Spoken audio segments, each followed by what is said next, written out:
Hello, everybody. Welcome to day 2 of the Duelyst World Championship November qualifier. I'm Gabriella La Tiger Stevia Allen here to bring the elimination rounds to you. Of course, to any newcomers in the house, Duelyst combines the depth of tactical combat with the endless possibilities of collectible card games. Created by Counterplay, Duelyst balances an engaged, diverse community with high-caliber competition. Throughout the month of November, several players racked up Duelyst World Circuit points, and the top dogs were invited to our official qualifier. Yesterday's Swiss bracket determined the 8 players competing in today's elimination rounds, which are Monk Business, PandaJJ, the Toy Master, Wagnazak, R. Moreri, Elena, StewieHS, and Sybin. The individual who wins it all earns a spot in the 2017 World Championship. 5 of the 16 World Championship spots have already been taken by Yukarin, Unopro, Zane, Humans, and Chiochanda Sugu, meaning only 11 spots remain. As an extra treat, be sure to tweet at PlayADuelyst using the hashtag DWC for a chance to see your tweets featured in the broadcast. The first 2 casters that we have on the docket today by my side are Ethan Wintermute Roth and Adam Skarzig Watson. How are you doing today, fellas? Doing great. Glad to be here again for day 2 of the DWC. Same. I am super hyped. We have an awesome lineup. Got some Red Bull in me. I'm ready to see some Duelyst. Amazing. Well, it's always great having one of the Duelyst developers, Wintermute, and our YouTube extraordinaire Skarzig here to bring the hype and that critical analysis that we're looking for with these games. First of all, though, looking at the quarterfinal matches we have between Sybin and Wagnazak, Moreri and Monk Business, Elena and Toy Master, and StewieHS and PandaJJ Winter. Do you think there's some intense face-offs going down here? Yeah, we have Toy Master and R. Moriarty, who are, I think, relative newcomers compared to some people like Sybin's, Elena, PandaJJ, and we've seen in the past, specifically with R. Moriarty, that he is packing the potential to be one of the best with his trademark patient style of play. On the other hand, we have people like Elena and Sybin who are super technical. It's going to be really interesting to see who comes out on top. We've seen in the past that that upsets are very, very real, very possible. So let's see who earns their place at the table of the Grandmasters today. Yep, we have a good mixture of veterans here and people that are newcomers, and by that we mean showing up for the first time within the past couple months. And then on top of that, Monk Business was the only person to go undefeated in terms of completed series during the Swiss bracket yesterday. Skarzig, do you think the veterans or the only undefeated individual have any leg up on the competition, or have we seen enough upsets from these newcomers to know that we really can't predict in terms of experience? I think when it comes to the newcomers, Moriarty is really proven, I would say, out of everybody. But when it comes to long-form competitions like this particular style spread out over 2 days, I think a veteran competitor is really going to benefit because they've been tested and over again to, endure playing multiple matches, considering the matchups, and all of that fatigue that comes with playing this game at such a high level over such a long period of time. So I think that the veterans kind of have a little bit of a leg up in this situation. And regardless of if they're a veteran or a newcomer, we can see some trends in terms of what's being brought to the table. So to everybody in the audience, this is Conquest format. Today, everyone actually brought 4 decks and their opponent bans one of the decks away. So it's a best of 5 series where they still compete with 3, having one of those decks taken off of the table. But we do see that every single of the 8 players did bring Lionar here today. And then all except Wagnazak brought Cassava. And then there's some variation from there on out. Winter, how do you think that might affect things going down, not just in the sense of what to predict in these matches, but maybe how some of these players have worked with the knowledge that they can expect things like Argion, perhaps? Yeah, so Argion is fairly ubiquitous on the ladder, and obviously, as we see in the tournament scene, just packing, really powerful blood potential with tools like Holy Immolation, with some of the best statted, 2 and 3 drops in the game. On the other side of things, though, we do see people like PandaJJ bringing 2 Vitruvian decks, which I think a lot of people in the community would think is absolutely bonkers, but he has perceived the trend in the meta, that is Argion, and he has brought the tools to try to take it down. I'm really, really interested in seeing how meta calls like that turn out over the course of the day, because those are potential opportunities for people to just, dumpster the field and rise to the top. So, yeah. Very, very insightful there. I mean, it really comes down to that. We know what's going to come to the table with Liner. We saw a lot of it yesterday, and people like PandaJJ are just thinking, well, let me try and approach this in a different way than bringing both of the Vitruvian generals here. Another thing, too, that I kind of want to bring up, MMR host was kind enough to provide some statistics for us when it comes to these players, and allowing us to see percentage-wise, based on past tournament performances, how each of these players are which ones are more likely to actually win today. So we have Elena with a 27% chance of winning, Sybin 20.8% chance, PandaJJ 14.6, Monk Business 11.8, Armorary 10.6, Wagnazak 7%, the Toy Master 4.5%, and StewieHS with a 3.7% chance. Skarzig, initial impressions on those numbers? Well, the numbers are based on past tournament performance.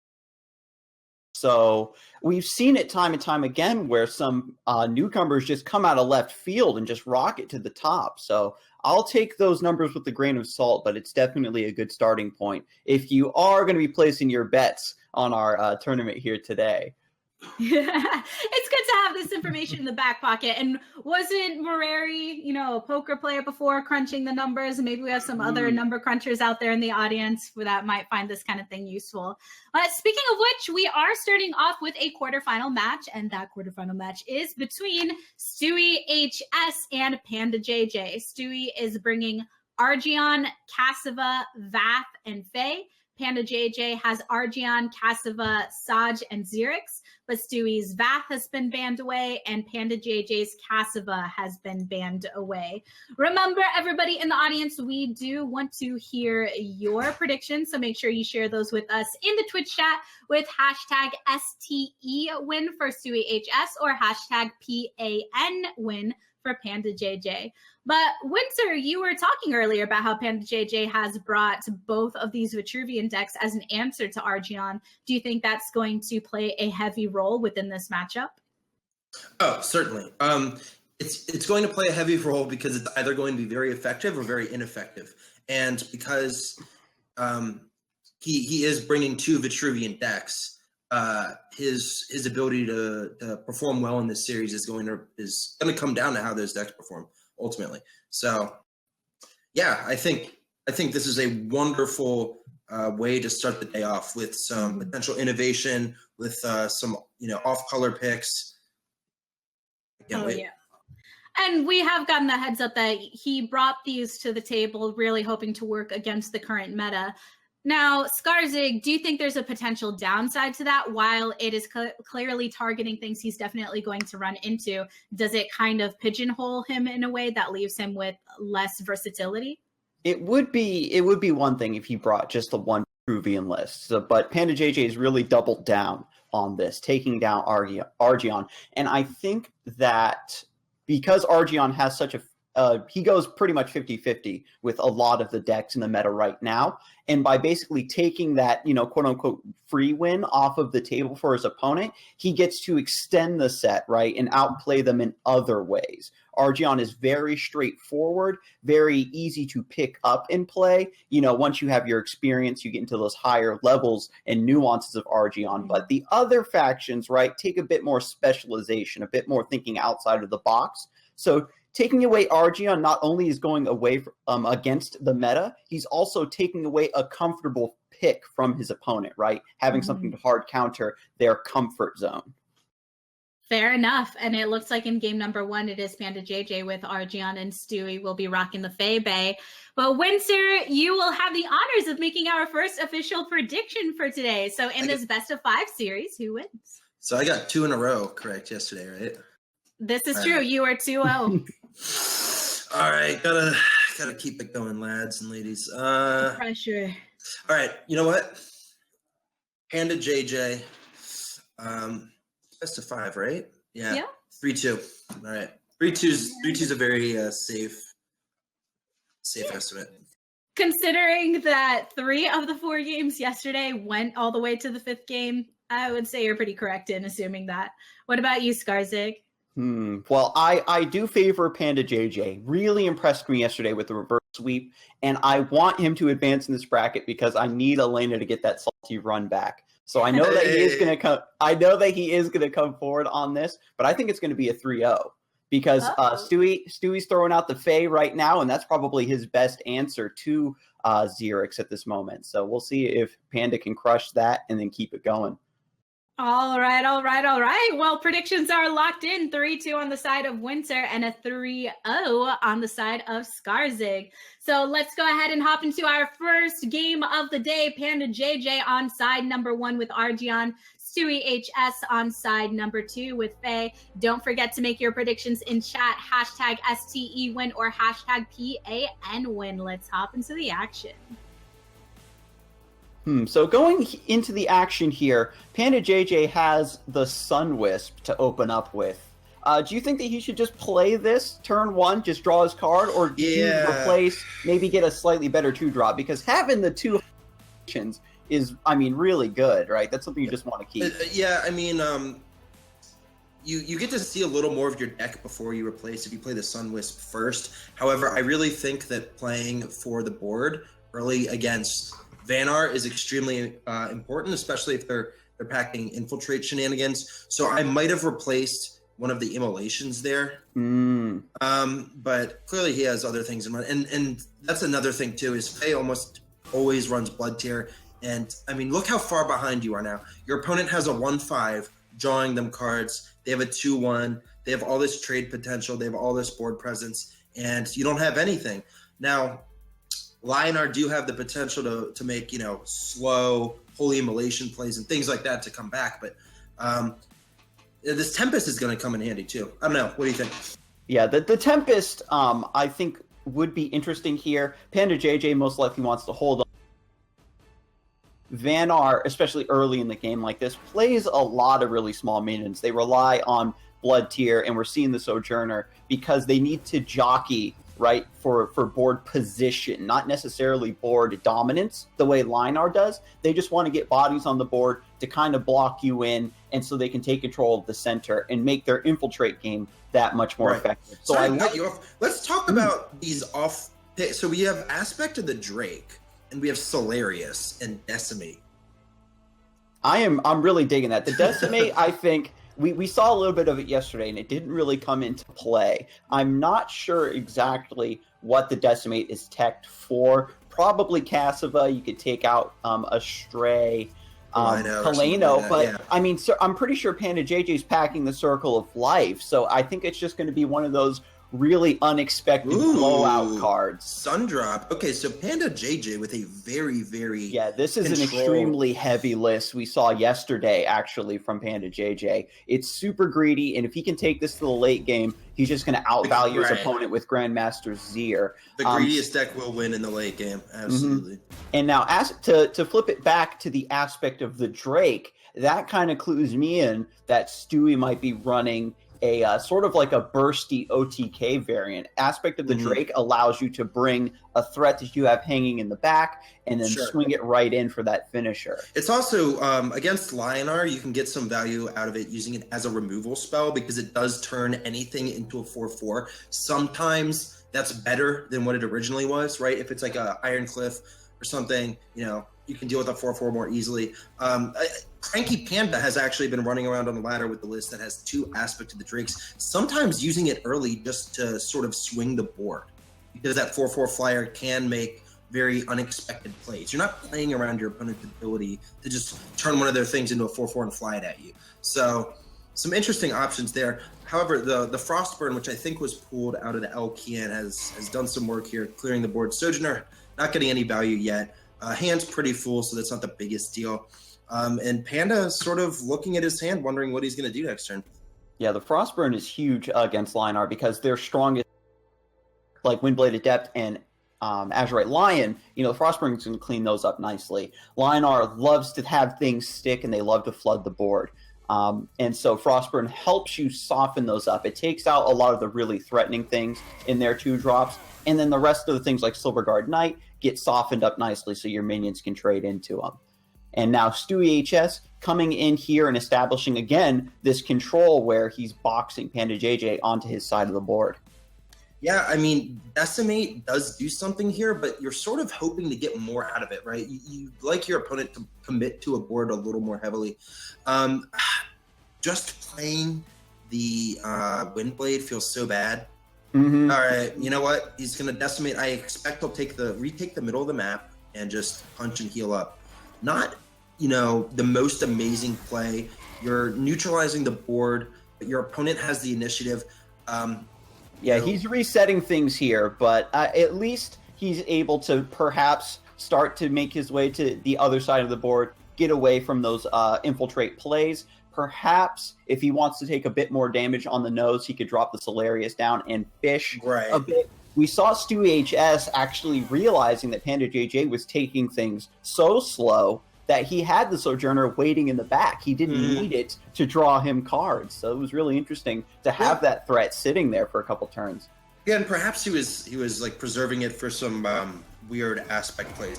In any case, this is just really, really awkward for Stewie.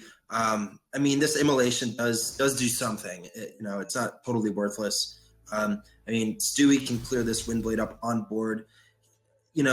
Depending on how much he pressures Panda next turn, Panda is going to have a tough time playing this Solarius, which you were sort of alluding to, because Stewie's just keeping up the pressure. And, like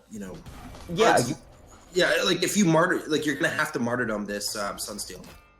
Yeah, here's the thing, though, is that Stewie right now is slowly whittling PandaJJ down, but I think that he would like to be, in a bit stronger of a position here, because he's still trying to get things to stick. And normally Faye wants to get hold of the game early and then keep things going from there. And right now, I feel Stewie is struggling a bit with that. Now that PandaJJ has been managing to parry this and pivot around these threats, then it's going to favor his deck more to get into the late game. Yeah, right. I mean,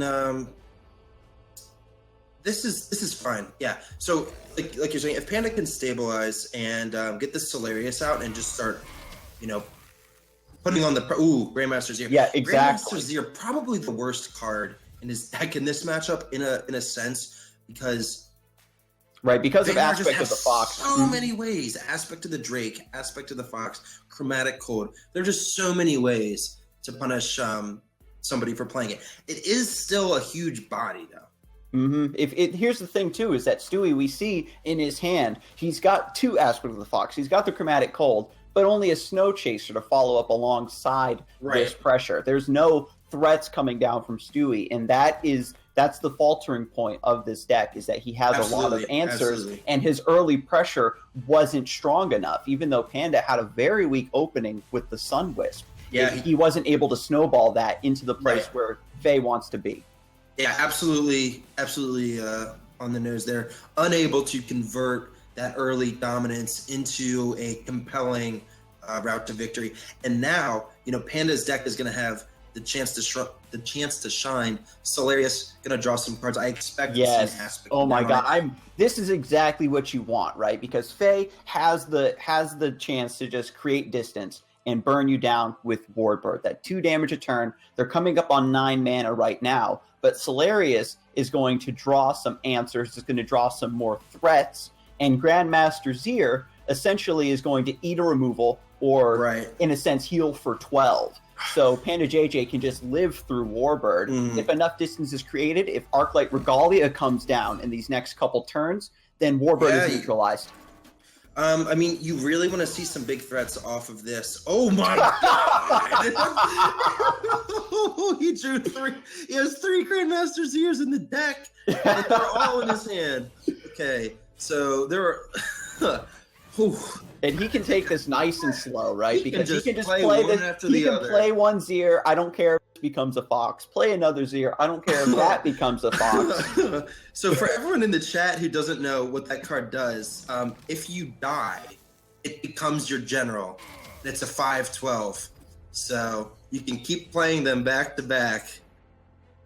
And if I mean, he does replace one. I mean, honestly, you just.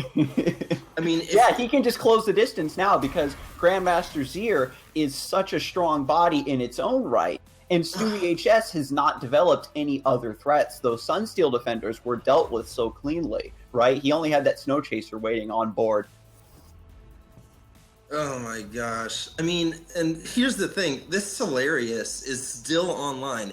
He is just drawing 3 cards a turn. Look, he can't even play all these cards. It's going to be really, really hard. So what's going to happen? Shout out to the Aegis Barrier, too, because now the next Grandmaster Zier, with the Aegis Barrier, that spell enchants a minion and makes it so that it cannot be targeted by spells. So he won't be able to remove it. That carries over, too. If PandaJJ happens to die in some way, the Grandmaster Zier will take over for him and remain a spell-immune unit. Yeah, I mean, so for Stewie to win here, what's going to have to happen is he's going to need to catch Panda at a low enough life total where he can kill him, but also dispel the Grandmaster Zier so that when he dies, he stays dead. This Aegis Barrier is going to make that really, really hard to happen. Now, Panda, has to be a little scared here. Yeah, because he's running out of options too. He only has double. Oh, he just wins here. Yeah, because he kills him with the Solarius. Right. The Azurite line, if you can't deal with that thing because it has celerity, it can move and attack twice. So much damage comes through from that. I'm not sure why he gave him that lethal, but it's I think we were so caught up with the Grandmaster Zier. We just weren't even paying attention. But I mean, shout out to PandaJJ though, recognizing that his deck finally hit its stride, and he just instantly closed the deck. Yeah, flipped the switch back and went again. in. Exactly. Yeah, that was really closed good. right back in. Mm-hmm. Now, one thing, we saw that big trend for a while with Tempo Argion, and then we've clearly seen quite a change, but it kind of went from this steady, I'll add 1 Grandmaster Zier to my deck, maybe 2, and now we saw 3, so Winter, why have we seen this kind of movement, especially from PandaJJ, towards such a delayed deck here? I think, so we saw cards like Sundrop Elixir in the deck, which immediately says, like, this is a deck where I am devoting card slots just to health. I'm devoting card, my resources. I'm playing, I'm depleting a card from my hand in order to heal myself. That says he's trying to get to the late game. Okay, so what's he doing when he gets to the late game? He wants to have the greediest deck possible. He has things like Decimate. He has 3 Grandmaster Ziers. And like I said during the game, in the late game, the greediest deck will win because it's just going to have the biggest bombs to drop every turn on average. And so he's just doing everything he can to get there. And especially that in combination with the fact that he had things like Solaris to be giving him this card draw, how imperative Skarzik was having a full hand of 6, even if half of them were Grandmaster Ziers, compared to only 2 hands in Faye's deck, available in the action bar, that eliminates the chance of having an answer for all of that greed, as Winter said, that Panda brought to the table.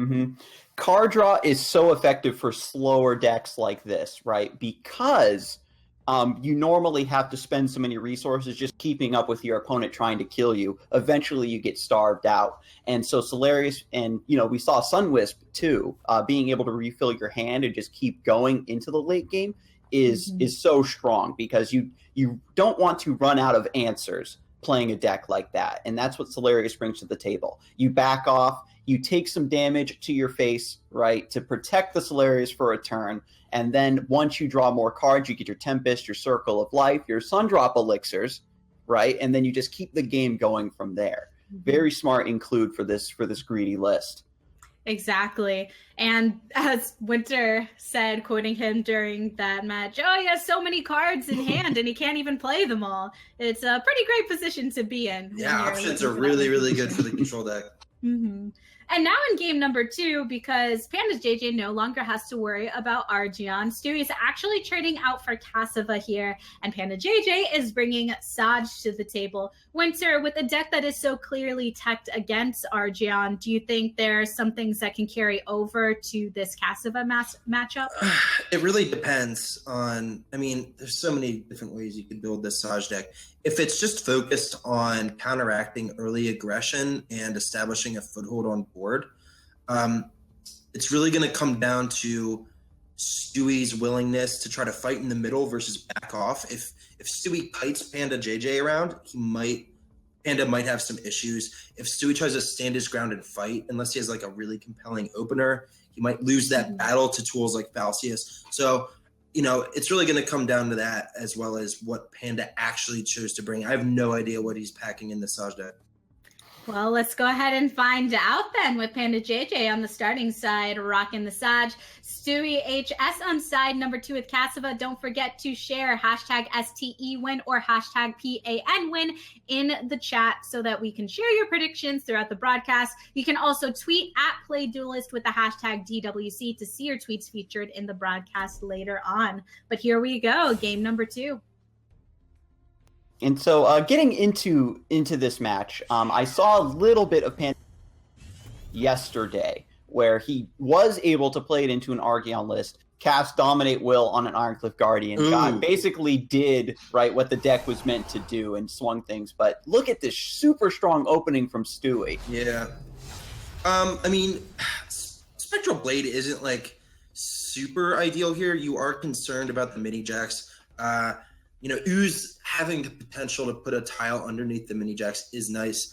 Panda just has a really compelling follow-up here, I think, with the First Wish Falcius. Oh my gosh. Okay, so we're talking, Falcius, he's putting it in the back, playing it away from Spectral Blade, very good. He is just going to be able to dominate the board early on here with these Falcius, and and Duelyst too. Ooh. Yeah, he's going to be putting the pressure on hard. I really like this positioning too, because going up against the Ooze, you don't take that damage, right? Because the Shadow Creep they're going to get either way. Finding a really efficient way to trade into that Ooze, right? You don't want anything important to take that 3 damage. So good with the Falcius. I know PandaJJ would have really liked that Shadow Creep to probably spawn underneath the Jaxi, so he actually gets to kill it in a favorable way. Yeah, Panda's sort of just keeping it in reserve, using it to threaten the tile. And, as long as it's alive, Stewie really doesn't want to use his Bloodborne spell, right? Because he wants to save it for the mini jacks. So, it's going to be interesting to see here how Panda actually, oh my gosh, chat is so by. We have 94% of you are voting for PandaJJ, only 6% for Stewie. People respect the Saj pick, I tell you, man. Man, that's incredible. And the mini jacks allowing them to ramp up, this is huge. Scion's Second Wish coming through 5 damage. Spectral Blade being a bit nullified here in this situation via Second Wish. And Duelyst isn't something you want to go punch with the Spectral Blade on, especially when you're putting yourself in such an awful position with that Falcius underneath you. Yeah, the Kaleno was a really weak play. Yeah, Kaleno is fine if you can actually keep it away. But here, Panda has put Stewie in a position where he can't actually play anything sort of, out of Panda's reach. Panda has just boxed him into a corner by dominating the board. Oh, and he's got to trade this in to get rid of his 5/5. Yep. He has no play other than to sacrifice his Kaleno. And then, people always say, like, how do you, what do you do about Kaleno? Well, as Vitruvian, you have to sort of do what Panda's doing now. You have to dominate the board. Obviously, his Falcius play early on helped him with that, but we see that Stewie is just sort of treading water, which isn't necessarily the worst position for him to be in, given the Scion's First Wish could also drop down here and have the deal toss trade cleanly into the dancing place. Oh, Falcius Psionic Strike gonna clean this body up. Oh, this is so good. This is the main strength of the list. It's so easily able to deal with these large bodies with combos like this. Hexblade. Hexblade. Mercy me. The Hexblade, for those who don't know, when you hit a minion with it, the minion's attack is changed to 1. So anything large that Stewie summons PandaJJ can just slap it. If it survives, it's just going to become a one attack thing that he can just ignore after the fact. Seeing the dominant board state here and seeing that Stewie doesn't really have much to answer this board, he's probably just going to go face with it. How much attack does Hexblade give? It's going to give you. It's going to put you to 5 attack. Oh, it gives +3. Yeah, it's a strong card. And so, looking at Stewie right now on the board, these Dancing Blades are actually getting some pretty sick. Yeah. Hopefully, this will allow him to claw his way back into the game. But where do you go from here? Yeah, I mean, you have this Reaper. That's certainly a threat, and right at the Undervault would be something you'd look to go for here. That's beautiful. Yeah, I'm so sorry to cut you off. No, it's fine. On First Wish on the Mini Jacks, so it can't be pinged out by Abyssal Scar. 2-2 ranged in the corner is a huge threat, and I think anybody who's played against Songhai understands just how huge a 2-2 ranged minion in the corner unanswerable is. And unfortunately forced to replace right to the Undervault. He just has too many cards in his hand to get any value out of it, and he's just gonna Yeah, he's gonna have to ping the Steel Toss to prevent 5 damage. He's gonna bank on I'm just gonna be down by a Tombstone for a couple turns instead. He doesn't get a good spawn, right? He'd want more favorable spawn where it's farther away and he might be able to walk away. Now Panda can just bring it right to the center of the board and lock this down. And can we talk about Panda's deck? So cool. He has Psychic Conduit. Yeah. Takes control of early game minions. You can run them into each other. Look what he's doing right here. He's gonna that has range? I thought they had to be general. No, he can take control of the other dirty and just dumpster that Reaper of the Nine Moons from across the map. Whatever comes out of it, if it's really threatening, he can just mind control it with Dominate Will. He is just strangling Stewie out of the game right now. And the deal toss here is now body block because of the Tombstone. It's not PandaJJ is not going to take any face from this 5-3, even though Stewie got such a really good pull right from the Reaper of the Nine Moons. But now he has to continue to protect these units. Past 7 mana versus Vitruvian, you have to constantly worry about Dominate Will. And one thing with Dominate Will is you don't necessarily have to play it on like a huge guy to win the game. You can play it on this Juggernaut just so that your opponent doesn't have it anymore. And to be honest, that 3 attack at this point in the game is a pretty big deal, given that it's a 4th of Stewie's life total. Rustcrawler getting some value there. Ooh, Revenant. Okay. So that's probably one of the best top decks he could get at this point. PandaJJ's been putting on the pressure, but he's been taking a lot of damage to do it. But I mean, Dominate Will, Starfire Scarab. Don't forget this 2-2 range unit is going to help him deal with this board as well. Ooh, baby. That's a good pull, because what he can do is when you attack with the Hexblade, the attack reduction happens before the unit strikes you back. Yep, you only take 1 damage. He can slap this thing, it'll go down to a 1/7. I wonder how that interacts with Shadow Creep, actually. You can also just you're setting it's basically what's going to happen is its attack is getting set to 1, and then the bonus is going to go on top of that, I believe, because it dynamically updates based on the number of creep tiles. So see, I think PandaJJ is trying to think about. I think he's going to go probably down just. I mean, he's got to be very careful here because he's on the cusp of victory, but there's a lot of damage. He can just Faustia Psionic Strike this fat boy. He's being safe about it. No, I do like that. He's got to be. And check this out: the Spectral Revenant is played, and it slaps into something. Then PandaJJ can take it and then run it in. Oh, man. That's probably what we're going to see here. Have to be very... And what's nice about this, too, is now, since Stewie got a deal toss from the Reaper of the Nine Moons, once that Tombstone, right, becomes a thing, there's a chance that Panda could perhaps take over the Spectral Revenant with Dominate Will, slapping a Tombstone and dealing 4 damage a turn. Well, 6 damage a turn, rather, because he still has this Mini Jax up in the corner that Cassiva doesn't have any decent answers to. No, I mean, it's going to be perpetual annoyance. The best Cassava can hope for here is to force it to clean up board. And to answer a question, someone in chat said that laptops can't run this game. I stream this game on a laptop. What are you talking about? Anyway, you know, Revenant here not doing quite as much as we would like it to, but no other play. Yeah, he's taking out the Sojourner because that's for damage. He is cleaning up this. I like this play just to make room for the deal toss to get in this damage because again, PandaJJ is very, very low here. When you want, and Revenant is out of Dominate Will range here. Oh my god! And he top decks another Revenant. He needs to heal. Yeah, so he plays the Azure Herald here. Rasha's Curse. So Rasha takes out the Spectral Blade, slaps into the Revenant. He takes 4 damage and dies. So he needs to the Mini Jax needs to be the one to finish off this Revenant. He could just ignore it and heal and just continue. Yeah, because it's not in range of anything right now. Right. Stewie is probably going to have to use the second Revenant to. Yeah, he's just going to have to go face here. Or kill the Scarab. I mean, because this Scarab can hit no matter where Stewie moves. This Scarab is going to be able to line itself up and blast him from across the map. So. Right. Starfire Scarab, when it attacks everything in a row. So by playing it on that center row, it can move 2 squares up, 1 or 2 squares up, 1 or 2 squares down, and have access to the entire map to hit Stewie with its 4 attack.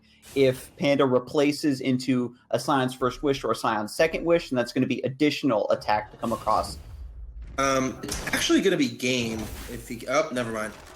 So I was going to say if the Scarab lived and he willed the Revenant and then buffed the Scarab with First Wish, that would be 9 damage total, which would be lethal. But doesn't look like it's going to happen. And he's running the Revenant away here. He can farm this Tombstone. This is the scenario that I talked about earlier, where the Tombstone now becomes fodder for a brainwashed Revenant. The Dominate Will drops right here. He could possibly even just replace into something else because he's so low, right? You can no longer be in attack range. And he can't summon anything near the other Revenant, too. Nope. That's the key here. He has to farm this Tombstone up a little bit while also keeping away from the other Revenant because whenever it hits something, it deals 4 damage to the opponent's general. Yep. And he's made sure to place the Revenant such that if Stewie doesn't move, he will have lethal with it next turn. This right of the Undervault, if it draws a Void Pulse, if it draws a Kalino, you know, there are all sorts of things. Yeah, it could draw a Void Pulse, Sphere of Darkness. Grasp of Agony. Oh my gosh. Demonic Lore. That's it. He just he can bring the Azure Herald over, punches it with Revenant. Oh, this was such a good match. Very, very good. Very close. Oh my gosh. Oh man, that was some really, really nice Saj play. I have to admit, Panda put on a lot of pressure there and just couldn't finish it off in the late game. But pretty heated match so far. Just like yesterday, Wow. we were already starting off with a 1-1. So even though that wasn't a victory for PandaJJ, he definitely did fight quite valiantly there. So going back to the beginning with that early play for Stewie with the early Kaleno, Skarzig, even though it seemed like not a very optimal thing at the time, is there a benefit to doing such a play just to be able to play on mana, especially when you know you have a second Kaleno and other heal in hand? Yeah, it ended up being like it in the long run, because hindsight 2020, of course, right? It ended up being a really suboptimal play just because of the amount of pressure Panda was putting on. In any other matchup, just developing the Kaleno at some point is going to be fine because he had it up in the corner, and normally that would be a safe spot for it, but he wasn't able to follow it up with other units that can protect it, that can keep the pressure off of that unit. He was forced to trade it in. And in the end, sometimes that's just what you got to do to remove a body that can do damage to your general for free there. Now, looking at the deck of PandaJJ, obviously it's a very interesting deck just by the fact that it's a Saj deck. But we saw things like Hexblade. Is that another answer, Winter, to things like roared minions or just strong things that can be a threat? I mean, we saw not only the Hexblade but also the Wildfire Ankh, and some of these sort of meme choices in a Saj deck. A lot of people build Saj. It's almost like a Xerix deck, maybe a little more controlling, but Panda's actually going in on the artifacts, and that's very interesting. It certainly helps with Lion-R minions. I mean, any large threat is going to obviously be reduced by having its attack go down to 1. And of course, just the fact that your general has 5 attack, possibly going up to 10 versus minions is a huge tool. You can one-shot Kalino. You can do all sorts of dumb stuff. You can go face with it. So really interesting choice. I'd love to pick Panda's brain about the deck. Panda's J, his brain. PandaJJ's brain here. Yeah. But with that game being over, that does mean that Cass is off of the table for Stewie. He is going back to Faye, and it is Faye into Saj here. Skarzig, how is this going to operate differently than the match we just saw?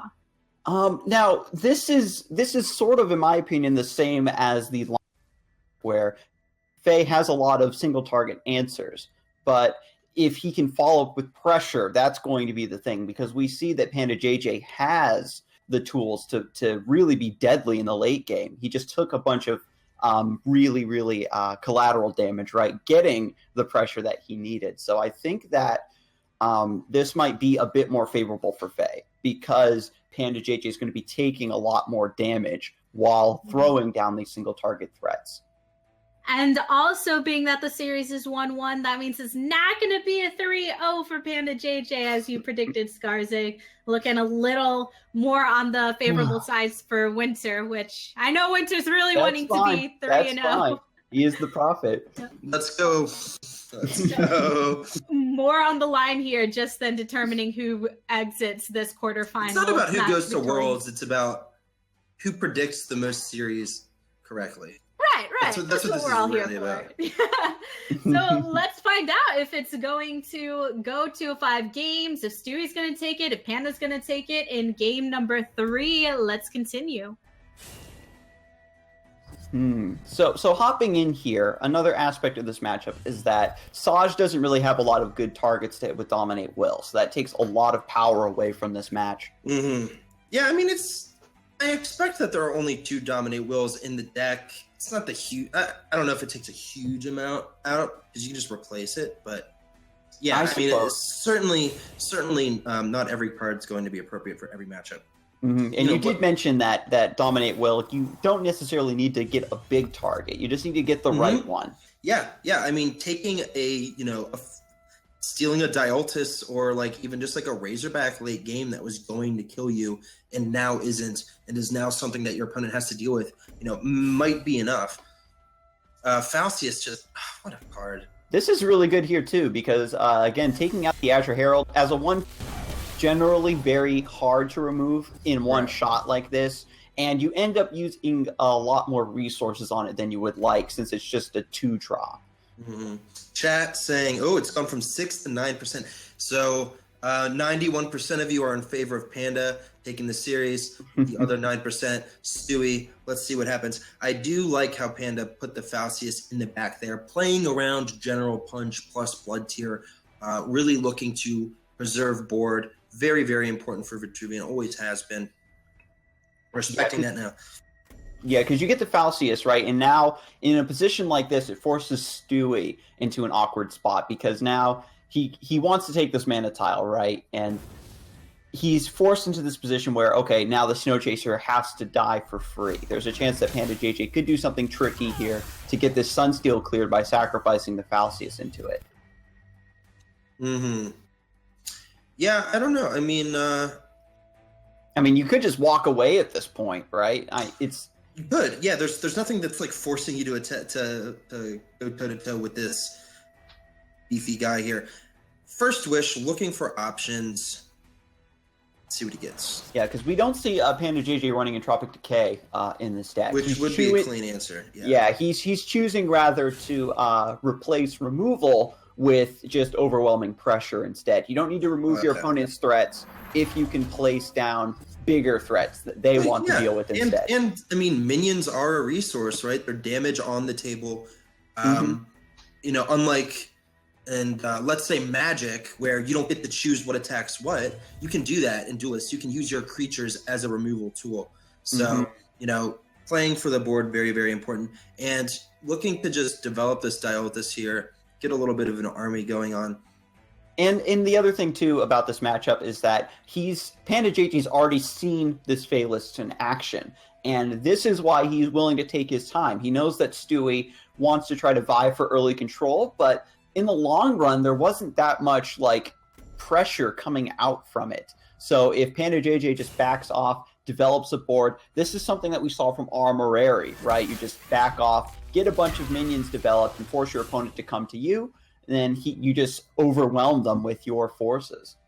Right, and Gravity Well here, keeping him in the corner and looking to threaten that reoccurring chip damage. The Snow Chaser going to come back every turn for 2 damage. Really, really annoying when you're bogged down by the Gravity Wells. And, you know, he's keeping the Sunsteel too in a really safe spot. He's just kind of threatening, keeping it on the edge of the fight. He doesn't want anything to like trade into this. Right. And this might play into the aspect of the Drake that we saw a little bit earlier, because if you can give this thing flying, suddenly you have this force field. Yeah, you have this force field monster that can just get value trades and hit you in the face from awesome angles. Flies around the board, just picking off your creatures, never taking any damage because of the force field.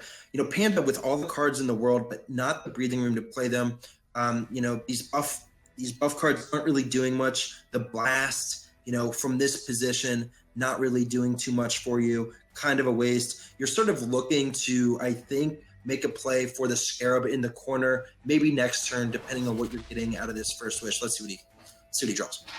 Yeah, because and this is smart too, casting the first wish on the deal toss, because the Falcius is in like a really dangerous spot and it's probably going to die next turn. So he's placing that buff onto the deal toss to make it an even larger threat, but also because it has a higher chance of surviving this next turn. And just to throw it back to the aspect of the Drake, we did forget to mention for our newer players, aspect of the Drake has that initial transformation effect where it turns something into a 4/4. But any friendly minions that are around the unit that's transformed also gain flying, which is what we were talking about earlier with the Sunsteel Defender. Yeah, absolutely. Very, very useful. Let's see. Apparently there's some spoilers flashing up on the screen. If you guys stick around, you might see what those are pretty quickly. Whoa. I don't know. Well, back to the game at hand. Elkian. Oh yeah, so this is something that we didn't get to see from Stewie in his last match. I think Avalanche. Lakian looking into the future. Man, you know, this is really good because Avalanche does 4 damage and stuns everything on your side of the board. And so Panda running away from Infiltrate is going to potentially deliver himself into the cold embrace of the Avalanche. Of course, that's being a bit optimistic here because he is surrounded entirely almost. You know. Yeah, because he has some lockdown still with these Gravity Wells. This is the thing. If your opponent doesn't have the board state to deal with all of them cleanly the next turn, or something like Blistering Scorn, where it comes into play and deals 1 damage to everything, then they get so much value. Because right now, PandaJJ has been standing on the square for 3 turns.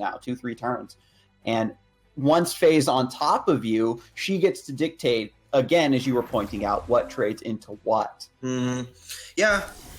Pax and Duelyst, you know, looking to dig Panda out of this mess. Snow Chaser just getting value every turn. And man, oh man, Jack's True Sight, the classic Vitruvian killer. And we did see the 2 Razorbacks as well to combo with it. Vitruvian from time immemorial have had issues dealing with Jack's True Sight, and we haven't seen any Blistering Scorns in PandaJJ deck, ladies and gentlemen. So I mean, if this is the turn where yep, he's backing off. Why is he backing off? Because he's about to go play Jack's True Sight up and to the left, and there it is. It's just like that. Panda had a really hard clock. Bam. So that's going to be 5 damage from these ranged units, plus 2 damage from Warbird, maybe even 2 more damage on top from the Snow Chaser. This is going to be recurring damage, and this is what Faye loves to do. She puts you on a clock. And if a Razorback is drawn, going to give 2 damage to everything. It's going to be bad. You know, Star's Fury is one of the things that can help you get out, but, you know. In a list like this, No. It's not something that you really want to run. If you're looking for something that clears out swarms of things, then Blistering Scorn probably would be your best answer. Yeah, this is going to be bad. I don't know. Psychic Conduit would be a little bit you could nice kill 2 of them. Yeah, because you could take out one of the Jaxes and trade it into the other. You might have to put a blast. Ugh. I mean, okay, option 1 is you just try to kill as many as you can right now. You put on the Hexfire or the Wildfire Ankh, which it looks like he's doing. The other one, which I kind of like more, is to just start using, like, develop the Scarab so you can start killing more than one every turn. But I mean, look, he's backing off. I mean, he's almost conceding that he has no way to win here with the amount of damage he's going to be taking every turn. Like, yeah, he's banking on the ranged play because this Wildfire Ankh is going to die. He managed to clean up again 3 damage. He took out the Snow Chaser, took out one of the mini Jaxes. The other 2 right now are in dangerous spots where they can get cleaned up because the Iron Dervish can step up to kill one. PandaJJ can step over to kill the other. Stewie has this dominant state right now with Jack's True Sight. The problem is that you immediately need to follow it up with more pressure to capitalize on this thing sticking to the board. I mean, he might avalanche here because these these mini Jaxes are going to die anyway. Exactly. And so what Avalanche does, takes out the Iron Dervish, takes out the Deal Toss, turns it into a Tombstone that you don't really care about since there's adequate distance created, deals 4 damage to the General, locks him into place for another turn. There it is, Avalanche going down.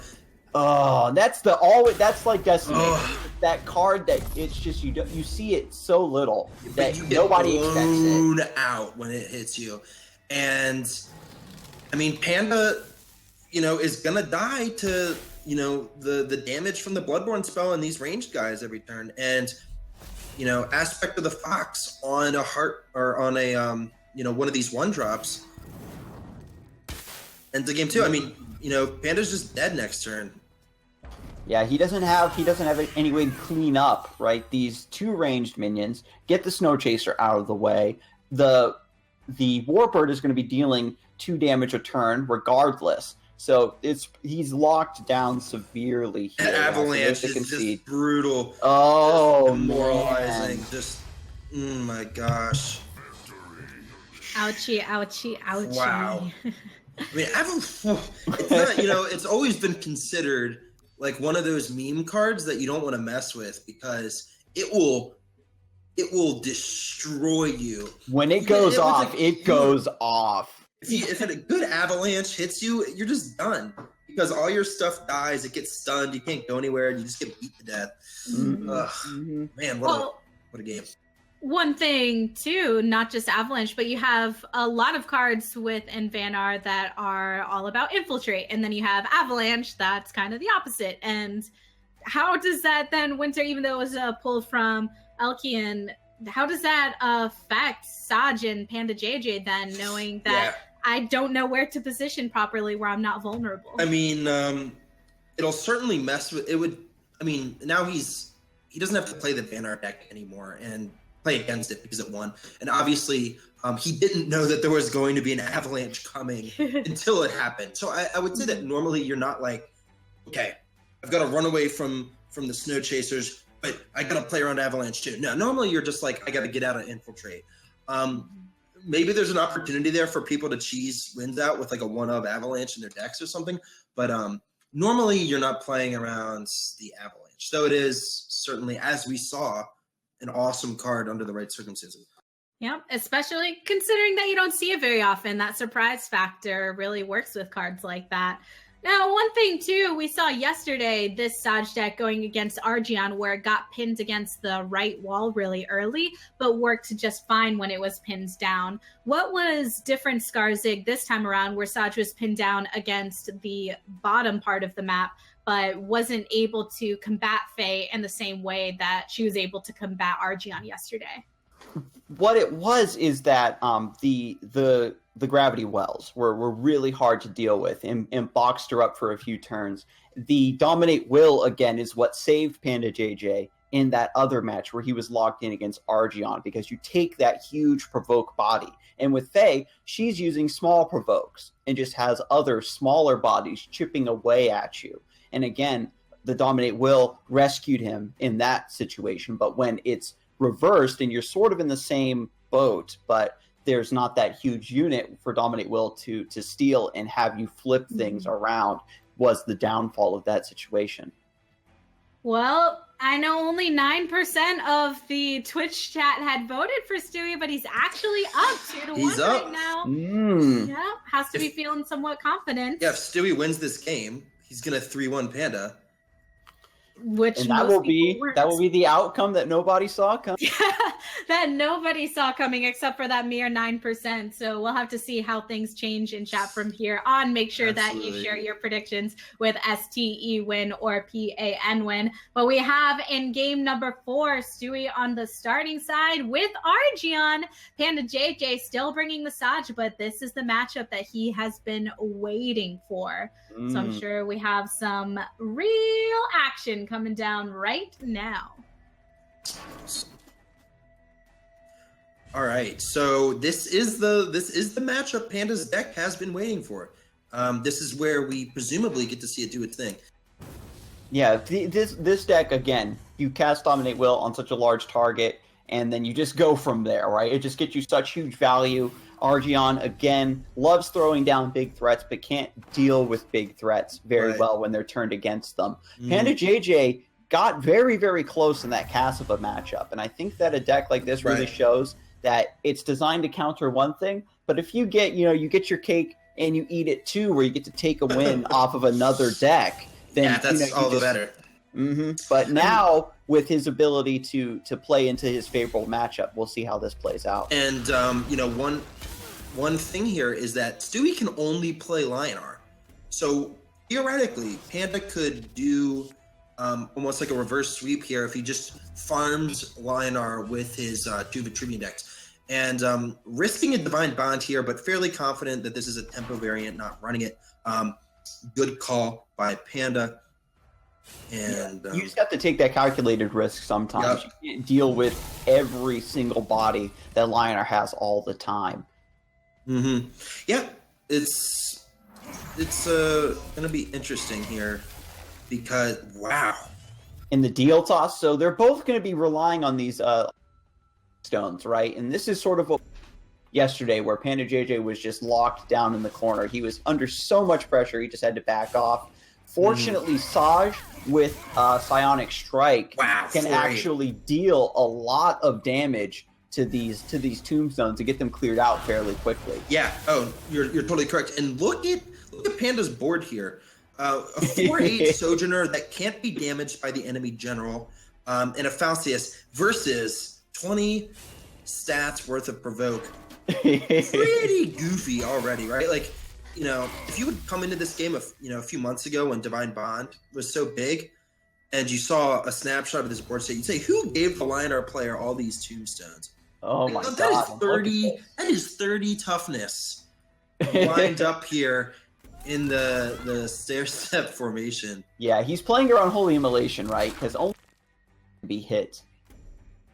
Circle of Desiccation. What? Oh my god, that's gonna kill everything. So that is an 8-mana spell that kills everything that is not a structure. The structure subtype for minions only includes the Vitruvian Obelisks and a neutral Bastion. Right. So this is the 8-mana board clear.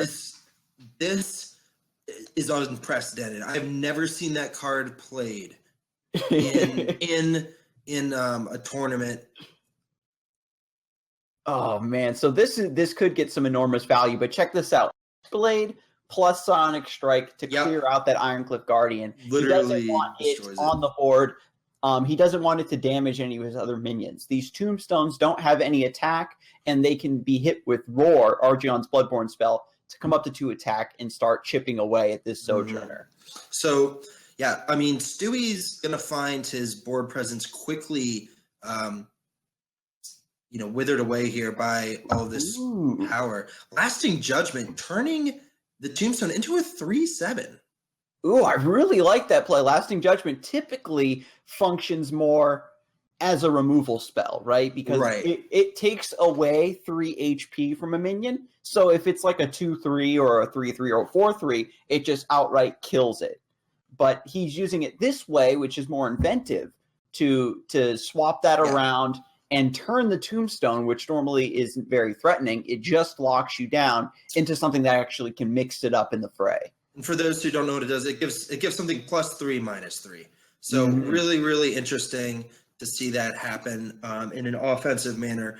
Great when used on minions with high toughness like the Tombstones if you need it.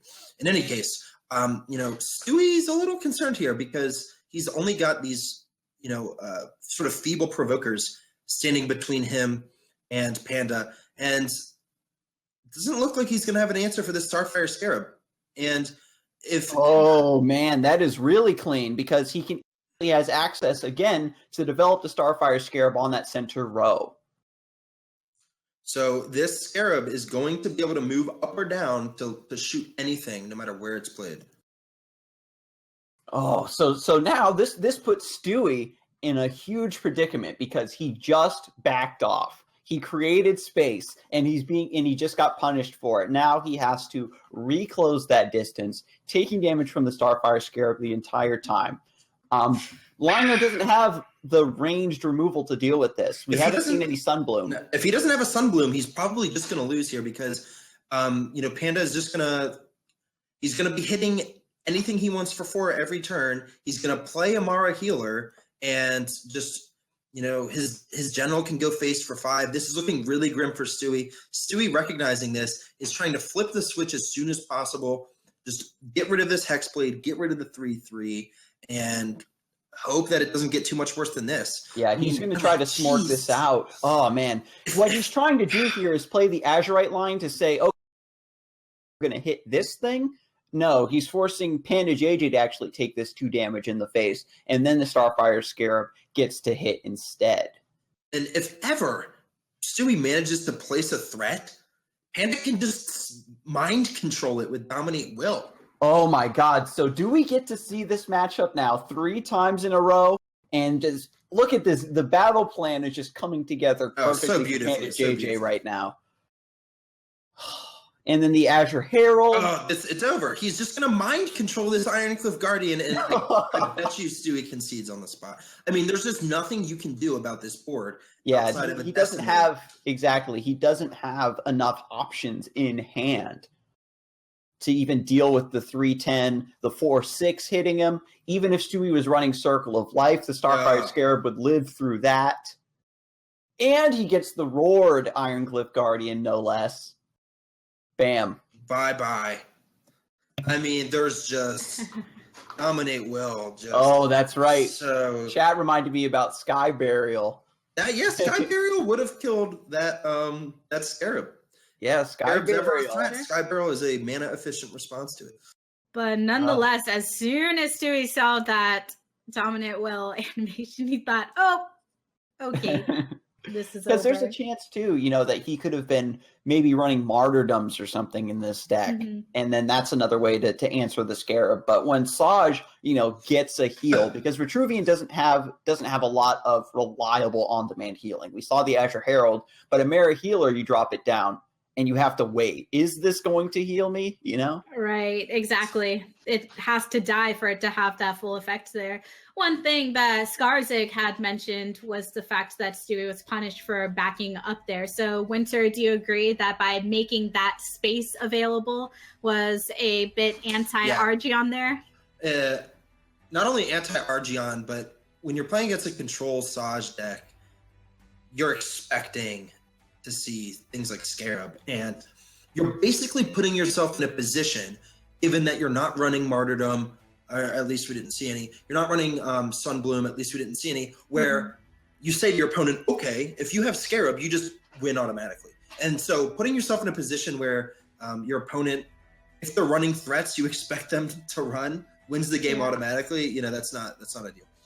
Right. And now PandaJJ has to be feeling pretty good because he won on Saj against Argion, exactly what he wanted to do. Stewie is left with Argion, and now he has his Xerix deck available. So do you think, we haven't gotten to see this Xerix deck, by the way. We saw Saj yesterday, but not this one in particular.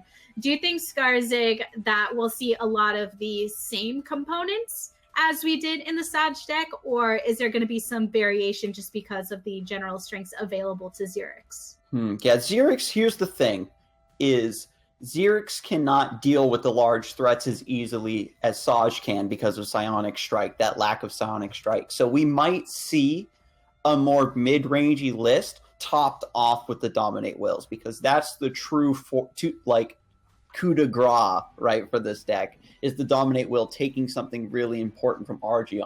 So if he can get early pressure set up with a little bit of Swarm here and there, or if he gets the, what is it called?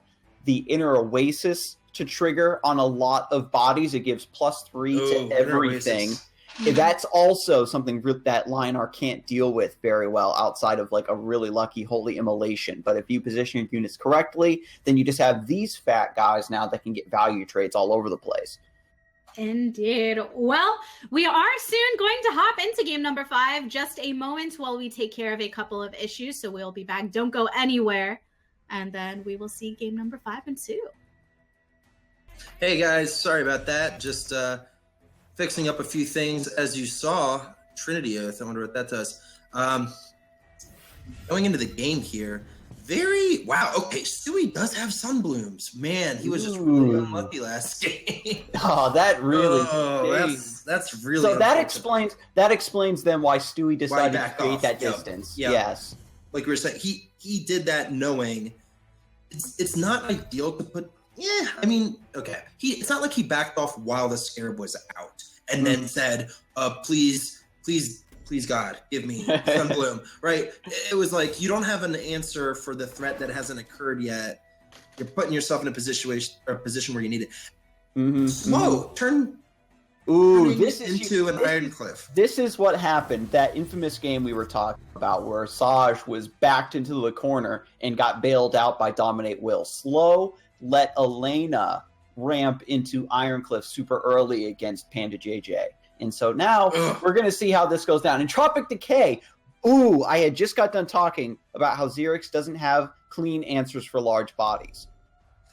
Yeah, I mean, this dude's so sad. He's so sad.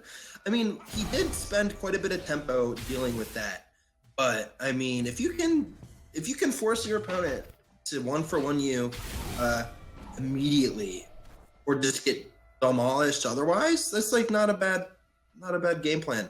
Yeah, that's not too terrible, because I mean, Entropic Decay, because it is so expensive, right, at 4 mana, what he did there was, because he went 1-for-1, he's able to basically reset the board here. They both have one body.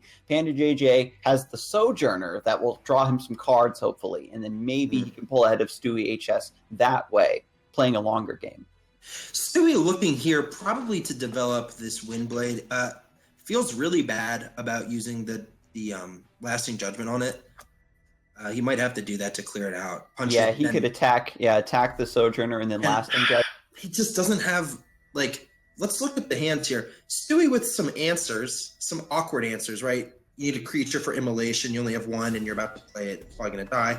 The Sunbloom, right. So he's just going to back off. I think that's probably better. That's definitely the best. That's definitely the best way to deal with this board. The Sojourner needs to hit something in order to get value. PandaJJ dealt with that Iron Cliff that was ramped out so early, but by doing that, he had to throw the ball back into Stewie's court and say, okay, but now you're on the play. You get to dictate these next couple turns. Having the initiative is really important in this game. And Panda, with no shortage of options here, he could, float a mana, Well, no, you could BBS and Duelyst. I think you just want to put the Scarab down. I mean, what a creature against Lionar. Just in the back, getting huge value over time. This is going to force a Sunbloom almost 100%. Yeah, this is really interesting too, that he opts to place the Scarab behind him rather than, again, taking advantage of that center row to get the guaranteed blast. What this does is it keeps Stewie chained up right into this very, very bottom row. He doesn't want to move anything up because it'll just get blasted. He'll be forced to stagger his units, and this is actually really going to slow his advance. And this allows Panda to go into the late game and get the Dominate Will. Absolutely. And not only that, but and you've pointed out something really important here, I think, and that's the awkwardness with which Stewie is going to have to approach him. That's going to give Panda the breathing room and the... What? Yo, he just skipped his turn. Yo, does nothing. What? That's next level. I really like that play, the neutral Jing to just do nothing. Was that intentional? He didn't rope, right? This just might be next level. He could have been like really greedy and I guess just somewhere near himself. Is he on another level of Duelyst that we just can't even comprehend? Yo. I've seen now if StewieHS, that is that short for Stewie Hearthstone?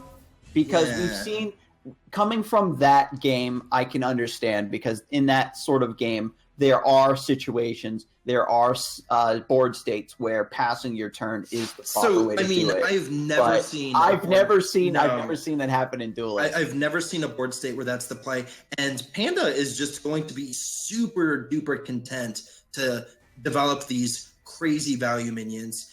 Looking down the curve a little bit, we see the Amara Healer, we see this Dominate Will, and Stewie, with a board from the past, forced to deal with the wave of the future here. I don't know what he's going to do. He's being a turn behind, and like in Duelyst, that sounds so severe. Panda's in the chat right now. He's saying that pass was justified because playing the Scarab on that row instead of, again, that center row was a misplay, Panda was saying on his part. If Stewie wins this game, this is the Stewie strat from here on out. Skip the turn to win the game. That would be. Oh man. So he gets the Sunbloom out. Very good. And now we get to see right, Lionar taking their time developing bodies on the board, because now PandaJJ might be forced to approach, and then Lionar can just hang back, Argion just hangs back and roars all of his stuff. I like this a lot. The only risk here is that your opponent gets another Scarab online. If your opponent can't get another Scarab online, make them come to you, right? Very, very interesting. This sort of thing reminds me of like our Moriari. The whole back off, develop the board, make your opponent come to you. Very risky against an opponent who does have mechanisms to win from a distance in Scarab, whereas Lionar doesn't.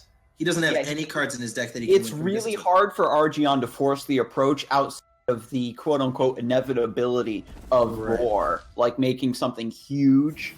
The other thing, too, is it's super awkward for Lionar to actually approach Xerix because of Dominate Will.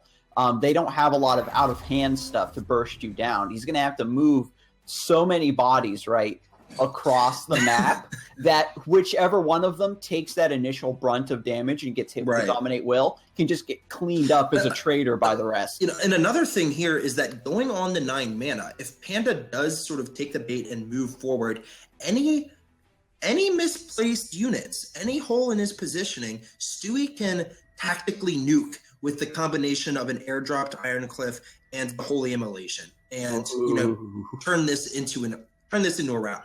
Really, this is probably from a strategic, like macro perspective, the most interesting game of Duelyst in a tournament I've seen in a while, because this is just so weird. And the thing is, too, is that Duelyst normally, it's very, very scrappy. Generals meet in the middle. There's usually not this much space created in between their forces. Now we're seeing this this Fire Emblem thing sort of developed here, where they're getting their units all developed on the board, and then you have this other layer of like being able to move things into range properly, playing around these huge bombs. Stewie creating even more distance. I think that he does want to bank on something like this. He's got the Grove Keeper to possibly take out Nemera. He's at full HP, doesn't mind taking that 5 damage. And he's playing the. What is he doing? I mean, every turn he waits.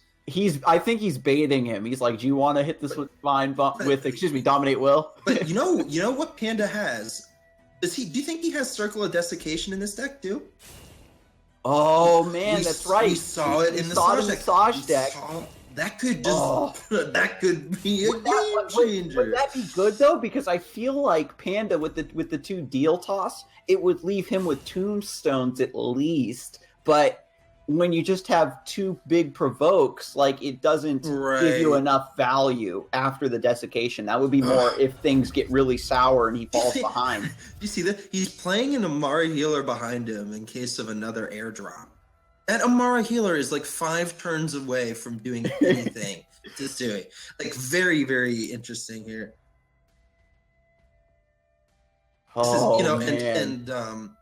This is getting really intense.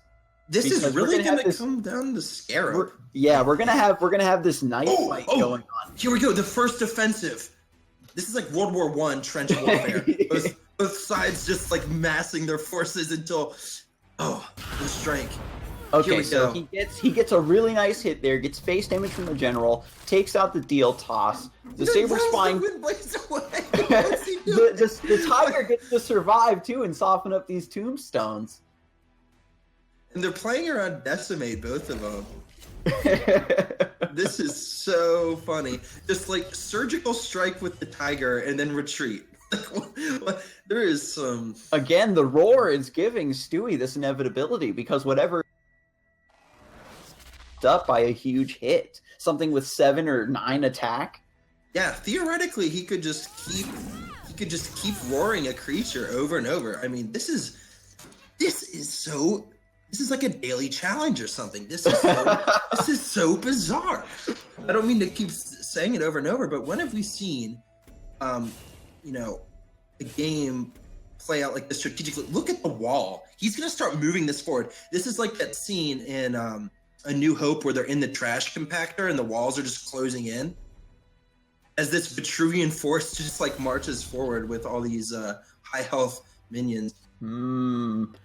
And also chat pointing out that Xerx's Bloodborne spell, giving him these 2/2s, balances out. Yeah, definitely balances out against Stewie just pumping his bodies instead, because the 2/2 doesn't care what it goes into. It doesn't care how much attack the thing has. So this could get really, really destructive. Again, these 2 walls can take the brunt of this offensive, get cleaned up by the 2/2s. Do you, in terms of taking this slowly, though, who's favored in like the longest long run? Probably still Panda, though.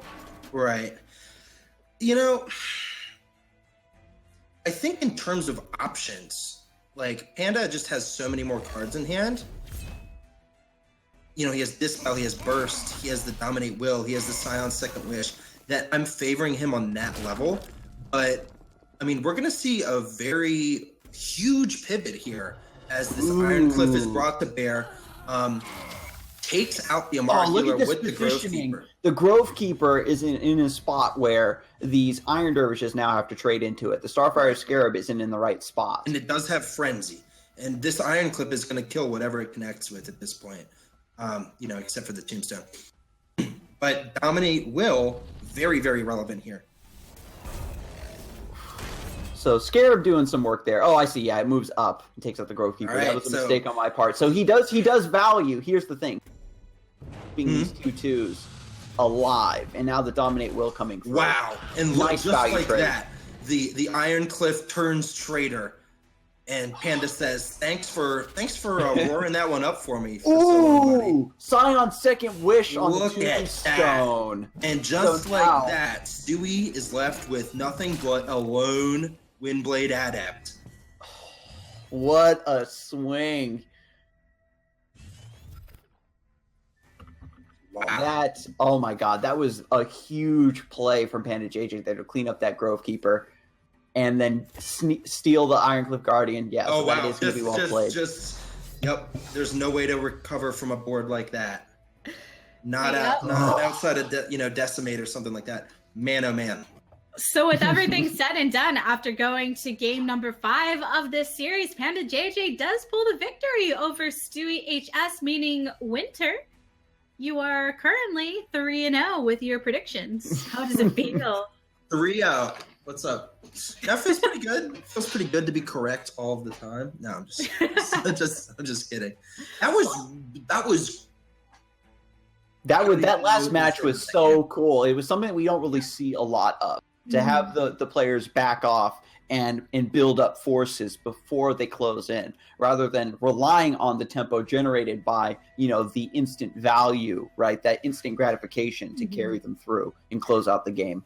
Right. I mean, a few people in chat, and what I've heard before is that game was somewhat reminiscent of that Scientist Mesolgy Karamir that happened a few months back before the Scientist had retired. So just a little different spin on that there. But we do have to go all the way back to 5 mana when Stewie made the decision to back up. His turn. Yeah. Create that breathing room, have that separation, and skip his turn entirely. Skarzig, what do you think the thought process was behind that?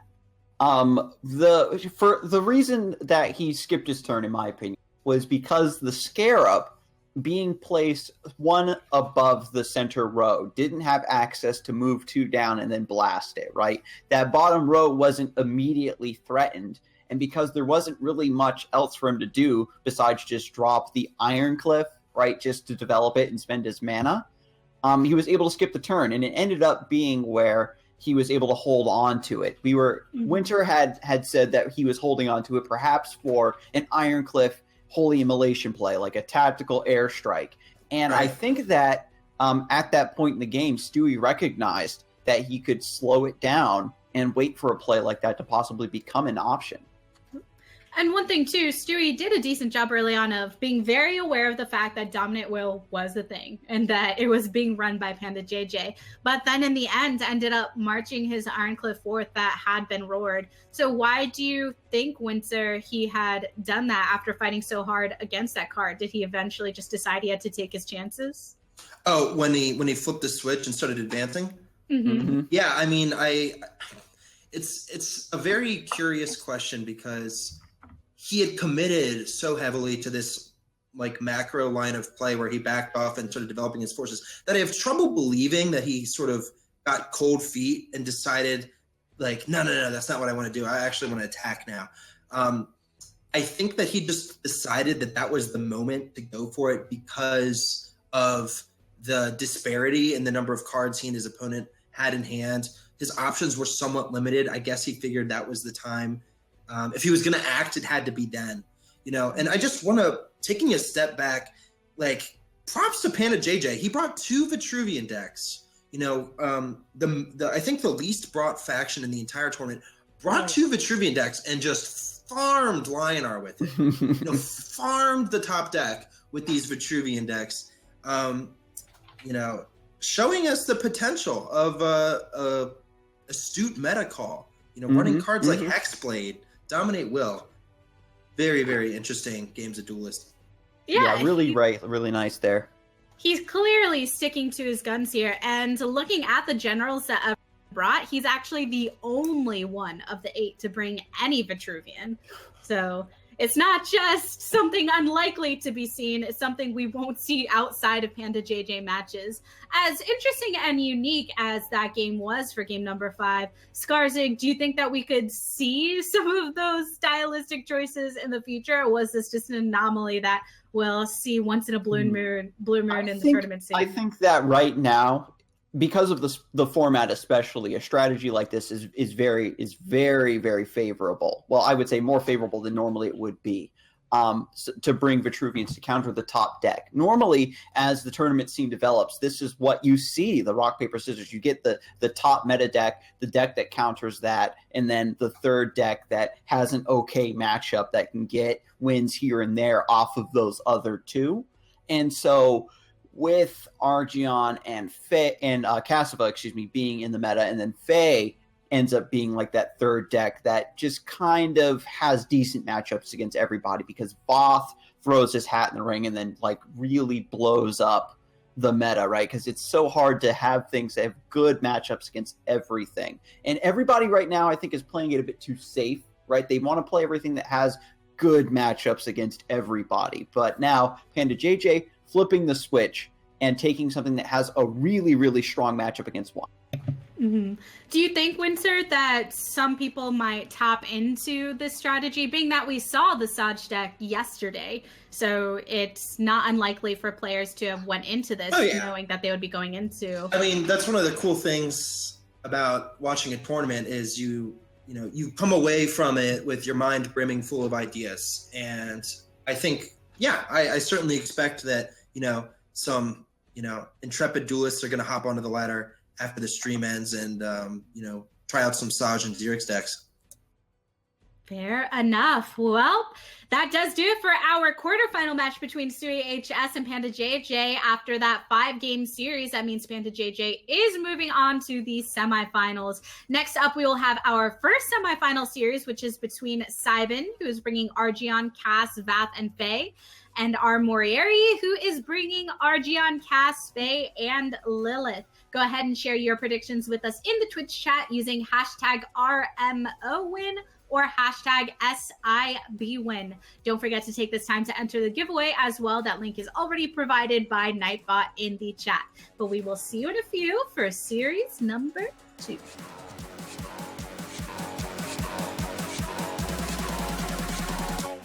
Don't